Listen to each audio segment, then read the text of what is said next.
Hi, everybody. Welcome to our third podcast. So what we wanted to talk today was just this whole idea about what it means to be original and the value of your original creative output. Because why this all came about is because we get so many comments on YouTube basically saying, well, I can do whatever Aelita does, and whether you can or not is beside the point. But because I think I can do something similar, or you take you take anything. People say, "Oh, I could do that." Whether it's an artwork or anything at all, and therefore, because I hypothetically could do the same thing, therefore whatever you do has no value. It diminishes the value because I can do something like that. The phrase I use, which sounds a bit poetic, is that your creative output is a signature of who you are. So you could say it's like the signature of your spirit. And if you can actually reach inside yourself, let's call it the subconscious, or the kind of the inner self of who you are, the actual core of who you are as a person, then the more obstacles you can eliminate to actually transferring that to something physical, painting or making a film or whatever it is. I mean, it doesn't matter what that creative output is, but the more obstacles you can break down to transmitting that more directly, then the clearer it is a signature of your actual spirit. The older you get, the more danger there is of more obstacles, more... In other words, it becomes more and more difficult to actually express the essence of who you are. The whole point of being an artist is to express to express the essence of who you are, which could be a conduit for whatever is influencing you at that particular period of time in history, or your personal place, or whatever it is. So you can be influenced by so many factors, but they actually influence the essence of who you are as a person. And then it's up to you to, as directly as and honestly and sincerely as possible, to transfer that to some external medium, whether that's through singing or painting or filmmaking, or whatever you pursue in life. It has to somehow represent the essence of who you are, and that to me is the whole point of living, the whole point of being a human being, because a human being can't just be a human being. You have to be someone, whereas any other creature they never think, I would assume they don't think about that. I mean, no other creature thinks to itself, oh, I really actually have to pursue some sort of destiny or whatever, or I have to actually I have to in order to have validity. I need to actually create something to be valid. So I'll get there in the end. So is this anything? Perfect. No. Okay. So Perfect. That's why I'm so not I can't interrupting you. understand. So I can't. So getting back to the YouTube comments, it's really interesting, and this, and the only reason this happens is because Aelita has, to a degree, to a fairly reasonable degree, she's kind of gone global, and so we get comments from around the world. And a lot of people say, oh, for example, I could do that, and therefore there is no value in what Aelita does. So I find that really, really strange because to me, the whole point, if we take the example of Aelita, the whole point of Aelita's output, which relates to every single person's output, is that it is a specific signature, a unique signature of that individual. So in this case, Aelita. So every single painting she does is a signature of her essence, or you can call it whatever you like: soul, spirit, essence. That sort of Experience. yeah. But the experiences, the experiences directly control and influence the essence of who you are. But it's the expression of your essence, in this case onto a canvas, that is actually the unique output of a particular person. And then the more you create, so in this case, the more paintings you produce, the more thorough you produce a range of signatures of your soul, or of your essence, if you like. And so it's a more thorough and a more, it's just we call it a body of work, or in French it's oeuvre, or whatever, OUVRE, which is a body, an entire body of work of a particular artist or a particular person's endeavor. But what that is really is the breadth and depth of a person's signature of their essence, of their soul. So if you look at it like that, then no single person's signatures, if you like, are more or less relevant than anybody else's. And you should never say, oh, because I could emulate your signature, therefore your signature is devalued. Therefore your signature, we'll call the painting, the song, the sculpture, whatever you do, let's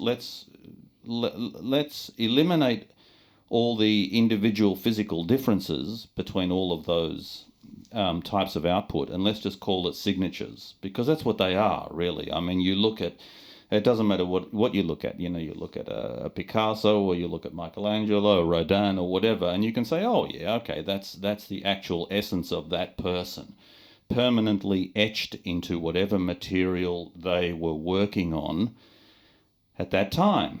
Or it's a film or whatever, it's a movie. I mean, I'll give you an example. There's, probably the best war film ever made, called Come and See, or in Russian it's Иди и смотри. And the director who made it, I can only remember his surname, William Klimov, I think. It was really interesting because after that film, he never made another movie again. That was the last film he ever made.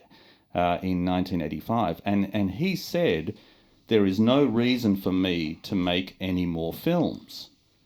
The reason is because everything he had to say that he wanted to say was all said in that film. So that film becomes a signature, a thorough, complete signature of his essence, of who he is as a person. And for as long as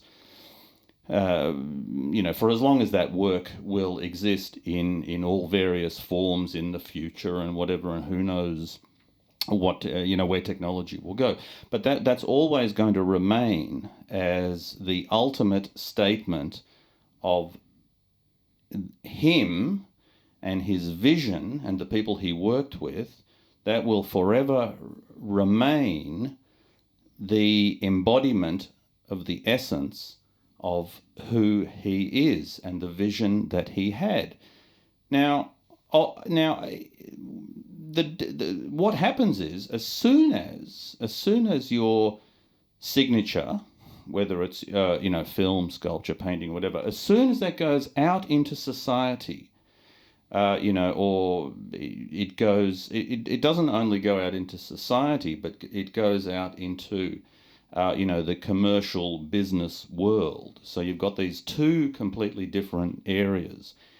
Now, as soon as you go there, of course, things immediately change, and you start to have a very, very clear and distinct hierarchical judgment of the of the value, if you like, the cultural value of that particular work. So the power of the person's signature becomes a cultural product, if you like, and has a commercial value, obviously. So, we would say, okay, Picasso's work is far more valuable than A, somebody who tries to copy it, or B, another artist's work. And so you've got this whole, obviously you've got this, entire hierarchical scale of value from extremely valuable, which has a very specific monetary price connected to it, all the way down to amateur artists. And who's to say whether the amateur artist's work is worse or better or whatever than somebody who is commercially valued? But that's an entirely different area of business, and it's up to all of the magic, so to speak, that gallerists and museums and dealers and collectors, that's their world. I mean, they're the ones who determine and dictate the relative value of all of that output. But getting back to this, so I can't understand why a person would possibly say, because I can do that, or, because I claim to be able to do that, or because I think whatever I do would be similar enough to, and by being similar enough is good enough, and therefore both of our works don't really have any value. So the danger in doing that is that the person who says that is actually undermining themselves, because they're saying, oh, look, yours doesn't have any value, I could copy that, and mine doesn't have any value either. So we're both left without any value. So we just basically trash our own signatures of our soul, if you like. We actually don't cherish or value the signatures of our essence, which is totally wrong. And the interesting thing is, and I'll probably stop here, but we both, the interesting thing is, Nika and I, as soon as Aelita started painting, we immediately and without sort of even thinking, we really cherished whatever she was doing, because to us it was so important, precisely because somebody was, in this case our daughter, was committing to canvas, for all intents and purposes, permanently, the essence of who they were in that particular moment, right at that moment. And so it became the essence of who she was permanently frozen in time to be viewed by anybody subsequently. Usually comments we get, adult commenting on Aelita's work, on a child's work, and it's become really strange, because like on one side you think you are adult, are you really there to encourage the next generation to produce something incredible? Are you really proud that somebody actually lifts herself, Yeah. her bottom from a couch, which is glued on, imprinted with all these fingers, so well producing the whatever they play in Minecraft or whatever they playing. Is it like? Well, I think PewDiePie might disagree. I perfectly respect PewDiePie for what he does and how dedicated Because you have to be, he is. because you're having you're attacking No, gamers. no, no. You're Yeah, attacking gamers. You have to be careful attacking gamers. But I will really need a massive generation just gamers, because this is what pretty much kids do. The parents apparently are they learn skills. You can learn incredible skills gaming. I understand as well, but I will really need whole generation just gamers. Because this is what kids. Generation of gamers. Because this is what kids Just do. a whole Because generation of what gamers. Parents constantly complain in lockdown. This is only what kids do. They buy for them all these consoles and they sit 24/7, and they don't even get out of a room. But you're developing incredible hand-eye coordination, No. But this aren't is actually problematic in Japan as well. The kids are generally do not get out of the room. And I was reading that you've got specifically professions over. But usually girls they ring them up and they say, what I'm going to do with my child. He does not leave. Usually it's males. He doesn't leave the room. It's a bit sexist. No. But this is what article I read. Oh, okay. And they've got special girl. Usually it's girl who profession it is. It's like a psychiatrist or psychologist. She just comes in and she tries to get. A person doesn't open the door, and she behind the door. She actually stands there and talk to the person, talk to the kid, and saying, "Listen, why don't you say hello to me? Should I bring you coffee, or should I just in Japan? In Japan, this is like a service they have. It's for who? Because for kids? For kids, because they have so much problems. It's really problematic because Because all, they're so isolated, and they in so much into this world, they just do not get out. They don't going out. They don't do anything. They stop studying. They stop working. And the parents they just puzzled. They think, I don't know what to do. I'm going to work. I come back and kid is still imprinted pretty much in the same chair with the same head. So what's the? They just living in a different world, which is we really have to look. It's fantastic, but we have to be really careful as well, because we just shouldn't forget that it's beautiful. Look, nature is always beautiful, no matter what. It's a beautiful outside. Just go, just get a dog, do something. Just go outside. Just go for you can't the run. You can't tell people just get a dog. No, but it's not that easy. I understand, but for example, I just think. But I know what you're saying. Think something okay.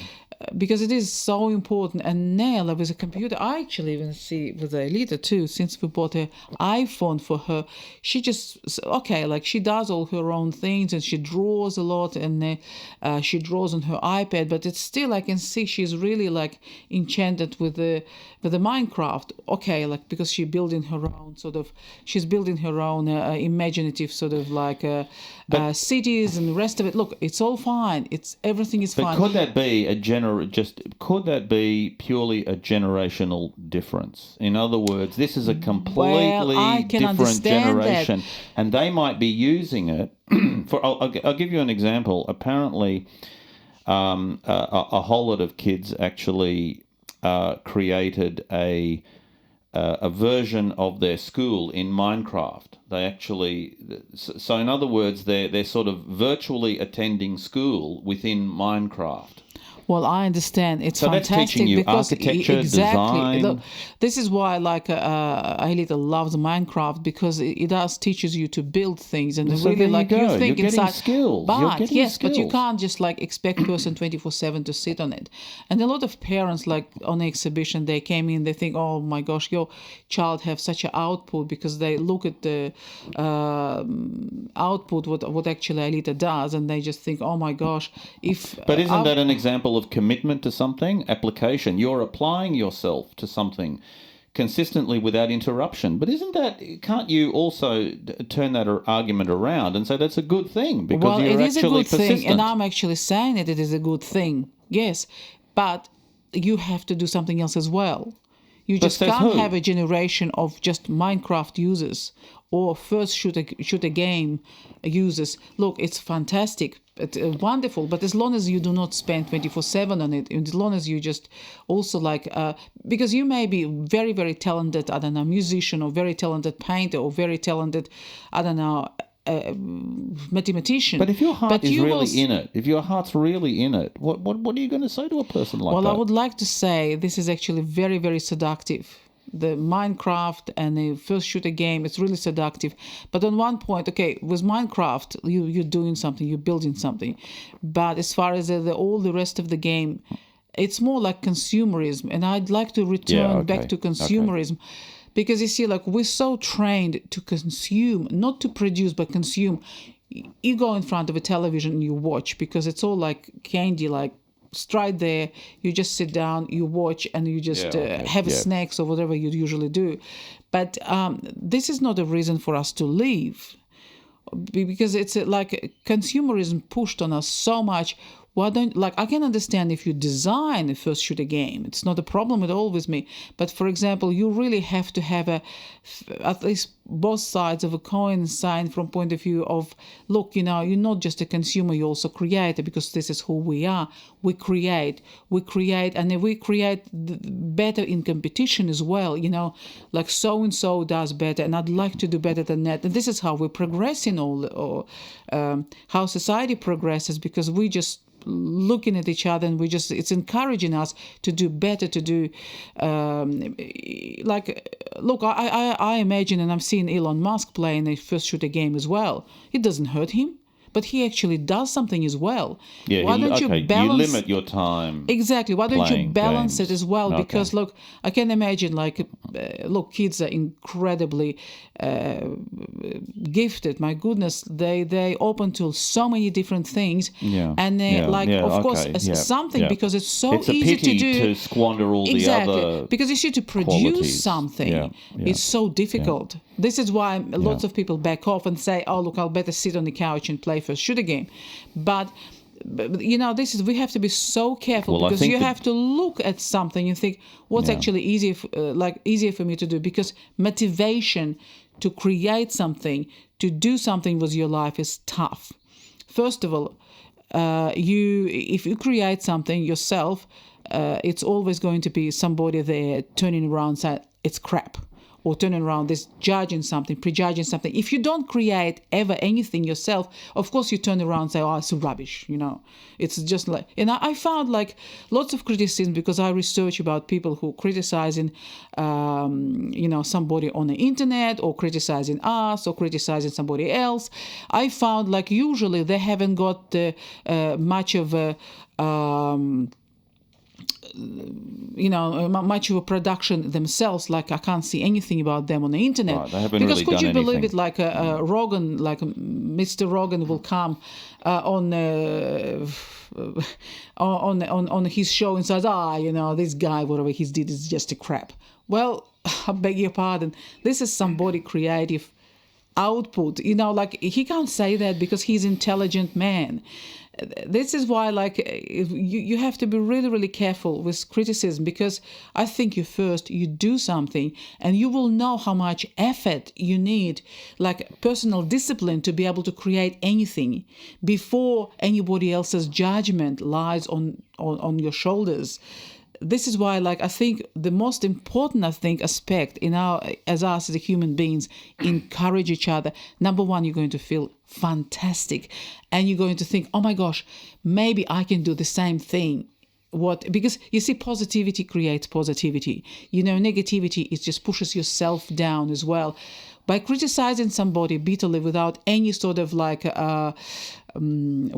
any foundation. Look, criticism is fantastic as well, but any foundation, then it's actually pushes yourself down as a you're human undermining, being. and they lose their spirit. You dispirit somebody, and But especially with the kids, you really have to encourage them, because with all my respect, they're our next generation, and we really, really have to turn around and say, look, the places are for everyone. Look, as far as art concerned, I can reference the art. Somebody who is 91 like, and who, like the place for this person as well, and somebody who is 5 places that for this person as well. As long as like your work can compete with everybody else's work, and as long as like you are individual enough and you're bright enough, you're not copying anybody, because from day one, like Aelita never actually was interested to look at work of any another artist, or she wasn't interested to see anybody's work, because you see, like I was starting to taking her to the galleries and this and that. And she just said, look, I just don't want to go. I said, why not? I said, you're an artist. You should just to see art. And she says, no, because like I don't want to copy anybody, because it will influence me. All visual stimulation. And this, look, artists are amazing and fantastic. And every artist as an individual, she says, it just will maybe rub on me. And I just don't want to have that. Or, for example, like she would say, like I recently, because she really liked to do hyper realistic art, and I said, look, why don't you just maybe take a lessons from somebody, from hyper realistic artists? She says, no, I just like to work it out everything myself, see everything for myself, how sun, how light works on an object, how it's all like reflecting, how light reflecting from an object, and how look, and she just constantly sits there and draws and teaches herself, and she says, no, I'm developing my own style. I want to do my own way. I don't want anybody to sort of influence me with anything, because like artist is this is all creative expression. It's all me. I just want to be totally myself and express totally myself on a canvas, and with realistic drawings and with abstraction as well. And I agree with that, because you see, like I think it is so important. Be yourself. Don't waste your time, because even I found, for example, like because I'm a singer and I'm a musician, and also like I was constantly influenced by so and so, instead of just forget about it, forget about all everybody else's influence, just to think what I can produce, what I can do, and just to block maybe everything too. And I always sort of, but in a musical school, it's always like have a look at this style, do this style, or have a look this way, whoever did what, and you just constantly referencing this person, and maybe just it's also like it just blocks your vision for yourself. Well, that's precisely what I was just saying before, that you have to try and narrow down exactly what you are, and try to get rid of all of those influential layers. Also you have to be so careful, because especially when you're young, like I remember myself, so and so is successful, and you straight away you follow the successful person. And it's just so wrong, because this person is successful because they will follow themselves. There's nothing wrong with doing that initially. I understand. But then you have to break away from that but to you see, develop your own identity. Exactly. But you see, break away from that to develop your own identity. Well, you already squandered the opportunity to develop your own identity, because you're delaying by concentrating on everybody else except of yourself. Because you see, when you establish your core, when you establish your identity, then you can have a look around. Then you can maybe just be inspired. If you feel like you don't feel inspired enough, and have a look at all different people. Like, for example, it's really interesting. Madonna said recently, she says she was inspired by a lot of artists, because her reference always art. It's just amazing, because looks like she's really, really passionate about visual art. And she said it's really interesting, because she is actually looking at her all this 50 years of her being a singer, and she is herself now. She can be inspired by herself, by her own imagery, and by her own 50 years or like whatever it is, 45 years career. But I think it's just fascinating. Right. But she was constantly staying true to herself. How amazing is that? Yeah.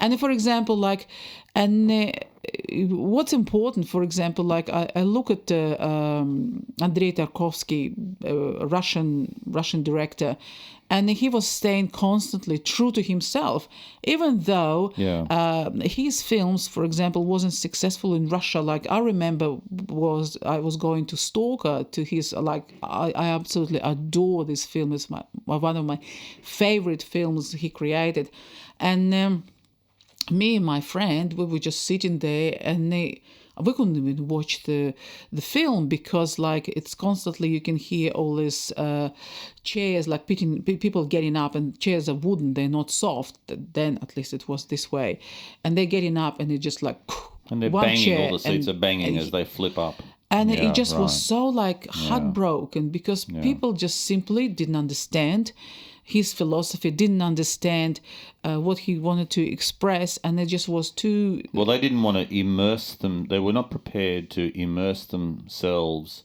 in his... vision. Well, yeah, in his vision. But he was all this time, he was actually true to himself. Right. He didn't sort of being persuaded by Hollywood, like I'll go on and let's create, I don't know, like Spider-Man 20 or 50. He was actually constantly true to himself. He could have gone and he made lots of money overseas, but he didn't. He never had money to sustain himself. It was always tough, and it's always hungry because it was too difficult because he was staying true to himself and to his vision. How amazing it is. And look at this, like his legacy stay with everybody in there. Like Hollywood tried to copy all his films like Solaris and it, but like you can't, because it just... And you probably shouldn't too. Yeah, you probably shouldn't. I mean, because you're a different nation, different culture, different ideals. It was different values, so and you're looking at everything, and they just maybe these people from their point of view thinking, oh wow, I can be like Tarkovsky, I can do this and I can do that, but it's just laughable. You look at the person who knows creative legacy by Tarkovsky, and it's just laughable, just stay. It's really, really important. Have your own vision. Stay true to yourself. Don't worry about like something being successful. So like a lot of times Hollywood does, they look at European films and say, oh, this film was successful, maybe we can copy it and do it again. And they just because it's always like safety net. They're looking for safety net. We'd like to invest so much money. We need this safety net. But this is so dangerous. Why don't you be adventurous? Why don't you create like incredible cinema? And this is like, actually this is shows. This is really shows in the output. It doesn't matter who you are, musician, filmmaker, or you really have to think about it. What's difficult, no, you're absolutely right. But the fundamental difficulty with film, though, is that Hollywood is overwhelmingly... I know every film industry is driven by business and driven by commerce and money, but especially Hollywood, more than any other studio system, is driven by that. So they're not interested in art. They couldn't care about art. But maybe they just should You need a visionary director. Exactly, but maybe they really even difficult. should think about something just like low budget, and just to think about that if they will cut the budgets maybe in half, they'll be able to produce something more creative, and they just maybe forget about all this special effects. It's all about tentpole, $200 million tentpole movies now. So you do one mega budget movie instead of, as you said, 10 or 20 lower budget. I understand, but for example, what's that's happened what they do. That's just the way the industry is. What's happened to all these films like Dog Day Afternoon? Like we just haven't got the films like this anymore. I think this is turning into a discussion about cinema. But no, I get what you're saying. It's absolutely right. You see, I get it. Because look, No, I agree. I totally agree. Art was very new to me before Aelita. Aelita actually introduced me to abstraction. Like I learned so much by observing her. Well, you how have a she person works. right in front of you. And creating I've been art. so encouraged by her, and I've been so incredibly impressed by all this dedication from a 9 months of age. It's just unbelievable. And because of her, we came face to face with the whole sort of art world, and the whole, all these galleries and collectors and all these things. We weren't prepared for it. It was but just it's still like, sort being of honest thrust with onto you, us. what is it, 12 years later, it's still too overwhelming for me. And I found like it's really like a world of its own, like it just It is. I found it very difficult, and but We might do. I'm just thinking, yeah, it's a good one. I mean, we could actually do a podcast just, if there are any artists out there working, painters or whatever, just the avenues that you can use to try and get your art out there. Just do something that's really just cuts straight to the chase and says, yes, try but also these like avenues. what's really, really important, what I'd really like to point it out, please, just don't waste your time.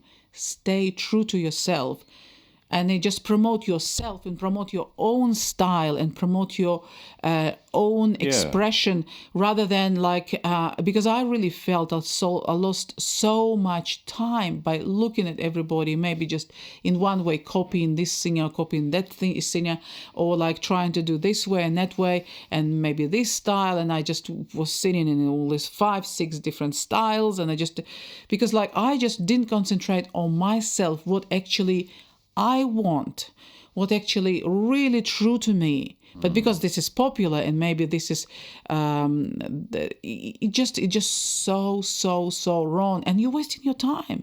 And I just wasted. It's and afterwards it's like a snowball, because you wasted time in the beginning. Now you've got something else on your plate, like raising child, for example, or you've got this and that. It just it's all snowballing, and you just lost this time and opportunity for something else, what you shouldn't even look at. Just dig in yourself and just see your creative input, what you want to do as a human being. Just stop thinking about money, popularity, and all that. It's just so wrong. It will really take years before you will shed everything off and then just start looking. But stick with it during all that time, because all that period is an investment. You won't make any return, but it's an investment.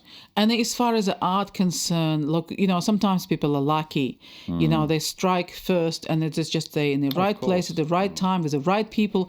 But most of the time, it doesn't happen this way. Well, it's a 15 years, at least 15 to 20 years of hard work. It can be. Well, but it's usually prepared for something and say, well, this is 10 to 15 years, and like for any business, like for any business, after 20 years, maybe you will get somewhere. But even if you won't get somewhere, you will still know, I did what I loved. I expressed myself, and this is who I am. And you're going to be such a happy person. Yes. Incredibly happy person, And of course, you can sort of work. And that's going to be a deeper happiness. That would be the difference between pleasure and joy, because joy is something that's much deeper and much richer than... There's nothing wrong with pleasure. I mean, that's fantastic. But pleasure is momentary and fleeting. And you tend to just go from one stimulus to another in order to receive a pleasure, and it's very short term, very short lived, and it's just like a little sort of transient, and then you go to the next one, and you look for the next sort of hit and the next hit or whatever. But what you're talking about is something completely different, which is a fundamental, deeper joy, which will really kind of become a foundation for your whole life, rather than just but you see, for example, I think it would be also a good idea to introduce to your child, for example, or to you, right now, and it's really confronting sometimes, but you should get this literally like you have the maybe just the books if you do so much every year, or maybe just like have a really sort of big banner or so, like a long banner, Like a timeline, and they cut it all like in a, for example, look, if we're lucky we live to 90 years, if we're lucky, and they put it just to 90 years, and they say, for example, let's see, like your child is 5 years old, and you talk to your child, what did you do in this year, this amazing year? Oh, but I think Or for if you, example, like even if you're 40, just to, for example, like you just mark it like, okay, but a this lot is of people are 40 going to say line. you're making really sort of unrealistic demands on people, and especially kids, because you're creating all this sort of expectations. No, but look, that this is a no. I'm You're sort of creating putting them by under that pressure. no self-discipline. Because if you want something to do, and if you want something to do and something is so precious to you, you will think, okay, what's your wish list for this year? What do you want to Okay. achieve? What do you want to Okay. do? Because you're not just to live in purposeless for this year. What do you want to achieve? What do you feel like it? What do you want to do? Do you want to be a cosmonaut? Like look, all of us go back to Elon Musk. I'm sorry, but I think he just he just like amazing guy who follows his dreams, and I just can't understand why we haven't got 50, 60, 300, 500 Elon Musks. I can't understand it, because he just normal boy with the dreams. And like he was like, I don't know how old he was, like a teenage or maybe preteens, when he was dreaming about this SpaceX. And look at him now. And this is why I think, like, if we have more dreamers, because if you look at it, like all his dreams was really unrealistic. If he would have said it to adults, oh, listen, I want to have a SpaceX. I want to go to Mars. I want to go to Mars. What are you gonna get? Ha Yeah, ha ha yeah. ha. Yeah, And how many great people in history were laughed at? Exactly. Yeah. Like Tsiolkovsky Yeah, true. was laughed at as well, when he said like the humanity going to go to space. But listen, I think it is important. We are dreamers. We are who we are. We have to let's dream and do something which is like, maybe people will think, oh, come on, this is just unrealistic and silly, But if it's so important for you, just dream about it, and not just to dream about it, just do it. Just do it quietly, but persist constantly. And like I said, with this timeline, look, keep it private, but just have it there. Well, I wanted to do this and this year, but I just couldn't do it. Why I couldn't do it? This and this and reasons why I couldn't do it. I was maybe too lazy. Maybe I had lots of people refusing me, or maybe I had this, I approached so and I was talking about this and that. Maybe I have to improve on my skills of communicating skills, or maybe I have to just do research if I want to. My gosh, you've got a YouTube. I just remember my schooling, and I'm thinking, it's just like you can't everything available under your like fingertips. Go on YouTube, research everything. You're going to be master and professor in 1 year if you're going to, because whole amazing, just the best minds in the world, they're all there for free for you to research. Take it, the opportunity. Don't miss it, don't lose it, because like it's never happened to me like this before. I just look at it, I'm thinking, wow, this is unbelievable. Everything is open to you. Just have a go and achieve your dream. And just keep going. It doesn't But make matter. sure, I get what you're What's saying. most important, you must fail. If you don't fail, it's something wrong with you. That means you're not trying really hard if you don't fail. Because you must fail, get up. This is a beauty of our life. Otherwise, life would be just boring. But interestingly enough, Andy Warhol said it's only when you fail that something interesting happens. Well, So that gives, actually, by failing, you're actually creating an interesting opportunity, because failure an is just experience as is well. a point It's of view. priceless experience, because But- if you don't yeah, fail, but- you so- haven't got this experience. Yeah, but okay. Because you can't, like, it's still like, okay, you learn from somebody else, but it's difficult to learn from somebody else unless you make your own mistakes and you then learn from them. And it's so important. It's priceless. Yeah, no, exactly But what you were you saying. Yeah, you've got all this priceless But you can YouTube imagine information. how fascinating and colorful our world going to be. You feel good about yourself.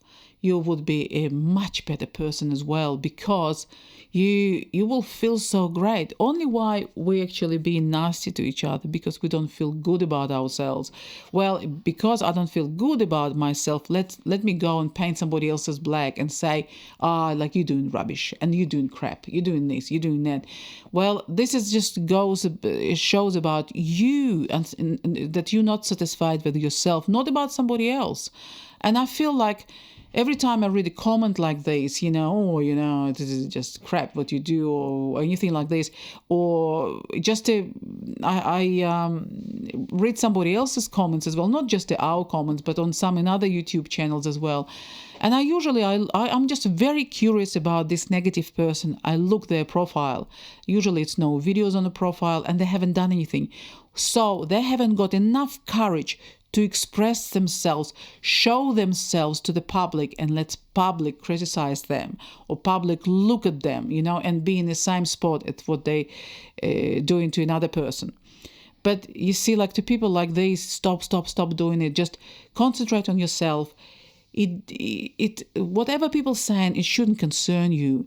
It only what should concern you is that you are creative, incredible, amazing, very gifted person, because we are all incredibly gifted. Just go ahead and do it, and just to forget about everything, forget about any judgments, because usually when we're growing up, when we become like conscious sort of at 12, 13, 11, we're scared of judgment. What people are going to say, forget about what people are going to say. What you can do for everybody else is create something incredible, to inspire somebody, and it's so important. And what's really important too, like, because Aelita stuck to her guns, and what's really important, she inspires people. How cool is that? Inspires adults, inspires kids, and they're just unbelievable. And I think this is the best you can do in your life: inspire. And look, world going to be very, very different place. Well said. Well said. I don't know if you've got anything to add to that. I think we might wrap up the podcast for today. But I think it's absolutely right, and it's a really good point that you try and find out the center of who you are as a person, and then if you look at YouTube tutorials, or you look at other influencers, at least you've got your own personal vision already solid and intact, and so it's less likely that you're going to be pushed around by those influences, but hopefully they might assist you in some way to achieve your own vision. But it's knowledge, because what you're looking for knowledge on YouTube. Right. This is what's really important. Knowledge. Yeah, and you just handpick the knowledge that is going to support you and not negatively affect you. Yeah. I think. Can you put seeds for them in water?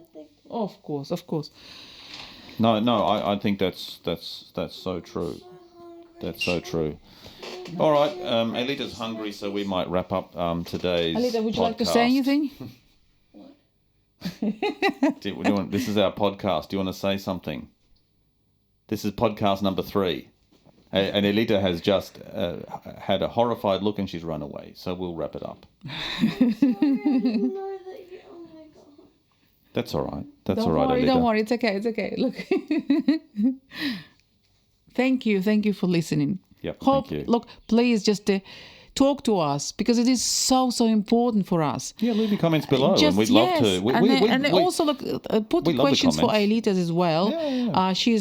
And we'll bring them all up in the podcast. We'd love to discuss any issues you've got. Positive, negative, we love it all. In fact, I love the negative more, because it probably means you're being more analytical and thinking about all these issues, which I think are so interesting. And Aelita would love to answer all your questions as well. And No, I'm not sure about Aelita. Leave her as an artist. Just let her create. We'll leave it up to mum and dad to sort of field all the questions. Thank you. Thank you. Thank you.